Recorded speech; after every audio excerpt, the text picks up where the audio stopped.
come to you once again. Happy Sabbath day. Good day to all of us. Lord Ackkham speaking. May the blessings be. There's what I always say.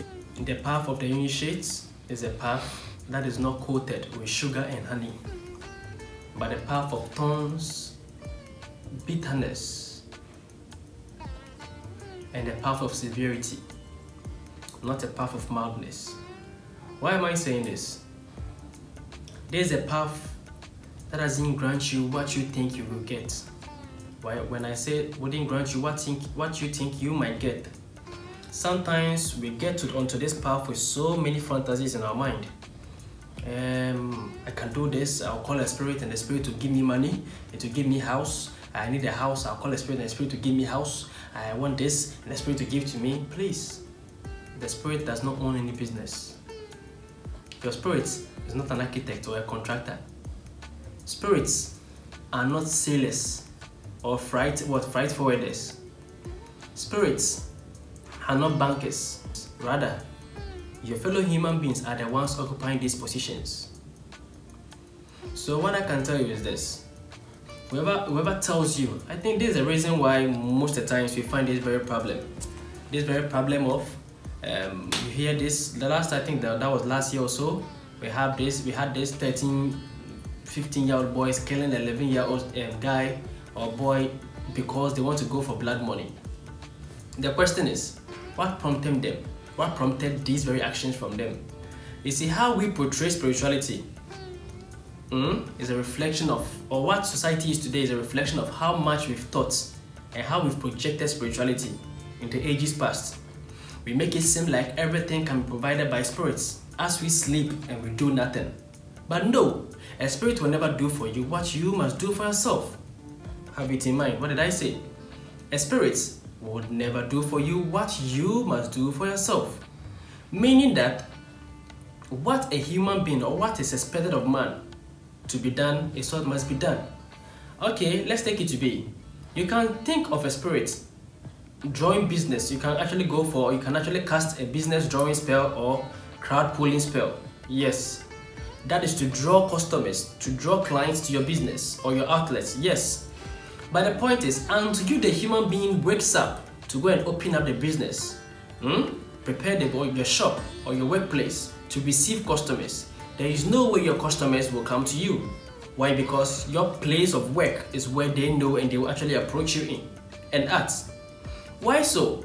Because as much as you are actually seeking for assistance from the spirits, you must also do your part as a what? As a reasonable human being. This is just a profound example that I gave in so many ways.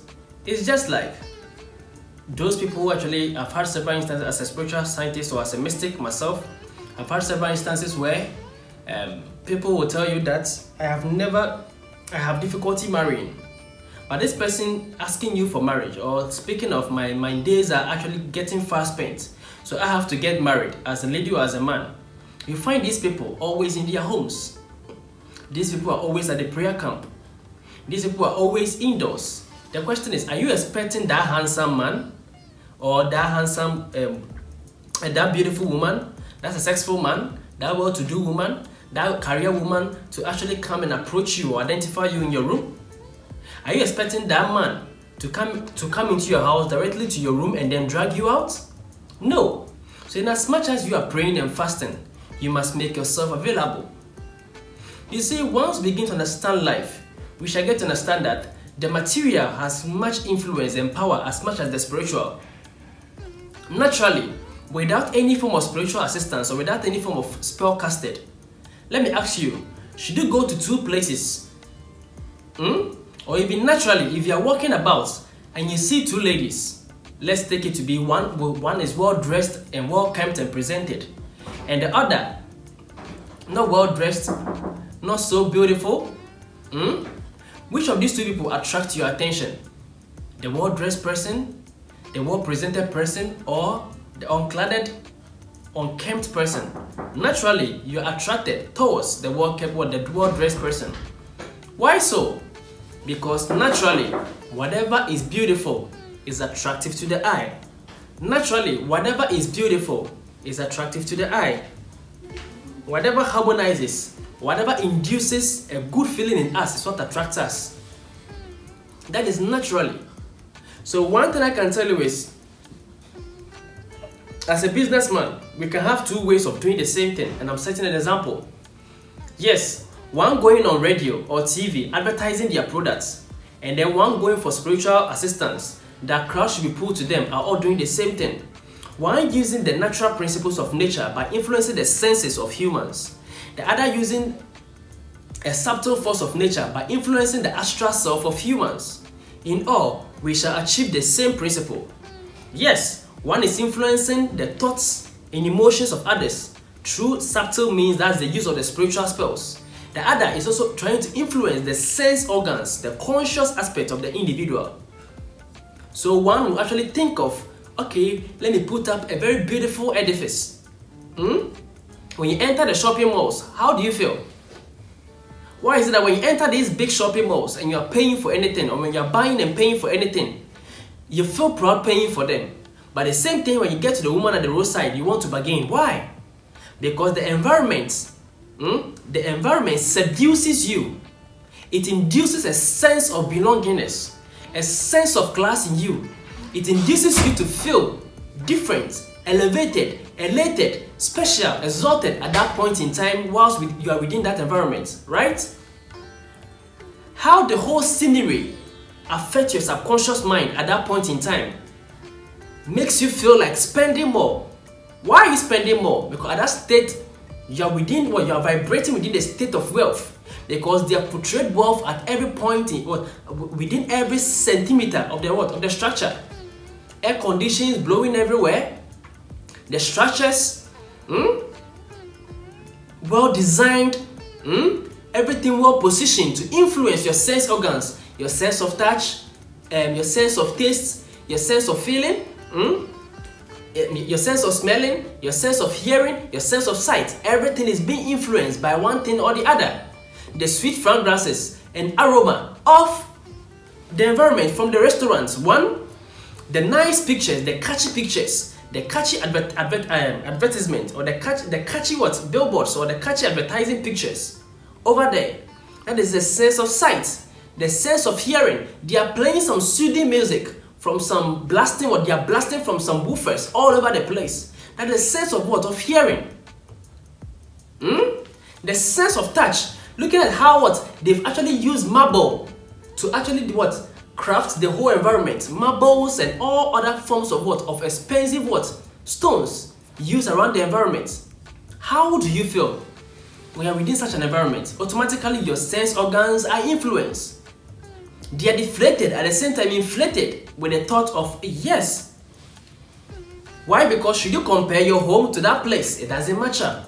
So automatically, once your normal way of life does not match up with this new environment, and this new environment seems to be elevated beyond your normal way of life, automatically your sense of upgrading, your sense of elevation has been activated within you.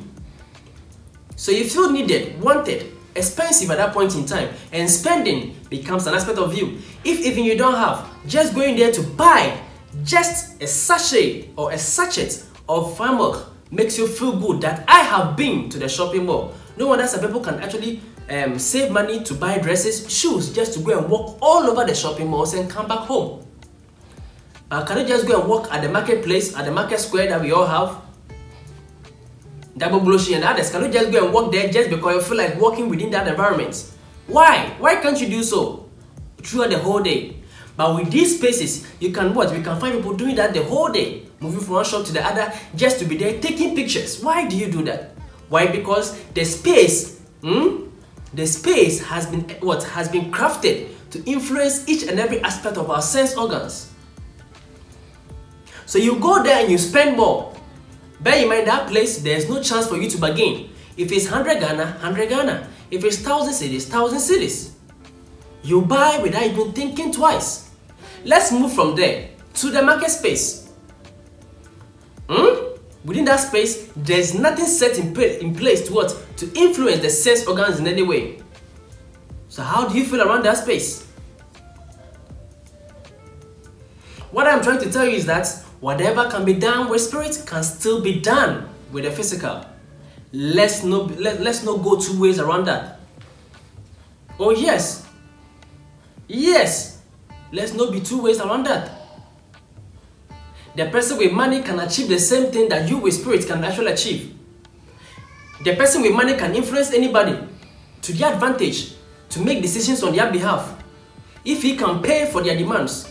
The same way you can hypnotize somebody to also get the same demand. Yes, one use the material or the physical means, one use the spiritual means, but in all, it's still operated within the same sphere of connectivity or transition between the transitional point between the physical and then the spiritual, which is the realm of the mind. That is why the mystic will tell you the realm of mind is the realm of spirit, and the realm of spirit is the realm of mind.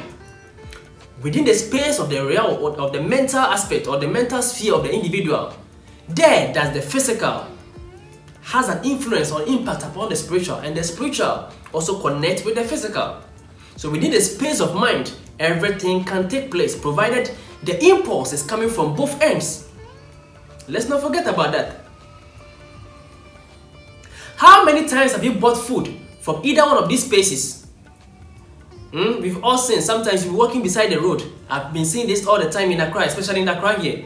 You can find that this environment or this woman cooking over there has no structure in place. The whole place with houseflies and everything, but people will be queuing to go and buy the food. To those of us mystics who know, yes, we know most of the time these are all psychic what? These are all psychic influences, hypnotic forces at hand. Some of these things are spells, crowd pulling spells, which are being done. How many times have you bought such foods and then regretted? How many times do people buy from those places and in the end, they suffer from diarrhea, from cholera? So you see, the spirit or the influences was made or was what has been put in place to attract you against your will. The same way when you went to the mall, certain things were made to actually to make you act against your will. But one made sure certain things were put in place. The other didn't make sure other things are put in place. So in the end, one was induced forcefully to do something. One was induced materially to do something in how we achieve the same thing. But had it been that there was no spiritual influence between the two, you would have automatically gone for that which looks more beautiful. Right or wrong? Naturally, each and every one of us desires or attracted to anything that makes us feel good. Who on earth is not attracted to that which makes them feel good? Why do you want to buy the nice shoe? The better functioning phone? Why do you want to buy that sofa? Why do you want to buy that? Because they look beautiful, classy. They add up certain value to yourself. So despite everything, in spite of everything, should a beautiful thing be brought here, and should an ugly thing be brought here, even a child will go for that which is what? Which is beautiful. That is a natural tendency. So as I tell you, and I always say, whatever can be achieved with the material can be achieved with the spiritual. Do you get it? So spirituality does not only focus on the spiritual, rather spirituality tends to focus the material, the spiritual, and then the mental or the physical, the spiritual and the mental aspect of humans or aspect of nature. Try to focus and bring into conjunction all these forces and give also help the individual self or the sheller or the spiritual students to be a master of conjoining these principles, placing them in the balance, and then forging this or projecting these principles into nature to achieve the objectives spiritually, mentally, and then physically. Do you get it? Let's take it to be that you're trying to actually make a proposal at the Ministry of Finance or at the Ministry of Mines. You can have the juju. Thank you. One person may have all the documentations. So you can have the juju without the documentations. Or you can have the juju without with inadequate documentations. Without adequate documentations. One has all the documentations, and then the two of you present yourselves. or present yourself or propose or bid for a contract, which one of you people will be selected? It is the one with the documents. Why? Because with the Ministry of Finance, it is not one individual making that decision. It is a whole body and levels of what, or hierarchy of what, of authority that this decision making must go through. So no matter how spiritual you are, so long as you don't qualify for certain documentations, it can never automatically run from your desk to the other desk. It can't. Why? Because it must first, your desire or your application must first survive, must first fulfill certain conditions before the Spirit can come in to influence certain people who occupy such conditions. But without you being able to satisfy the third hierarchy, the fourth, the fifth hierarchy, do you think your document can even leave the front desk to even affect the top hierarchy who needs to make the decision for your desire to manifest? It can't be. So in as much as the spiritual is needed, the material is also needed. And the degree to which you can actually become better or manifest the material will be the degree to which you can manifest the spiritual. It's just like one time I've had several instances. One time I had a student of mine who is also a mystic tell me that he has a client in overseas. I wouldn't like to mention of the country. And then the client is applying for a loan from the bank. And the loan are demanding for certain documentations. Today, bring this document. Today, tomorrow, bring that document. And due to that, he wants to cast a spell wherein the bank will just release the money for him. For his what? For his clients. A guy that comes to me, a mystic or a spiritualist, who is also a member of my society.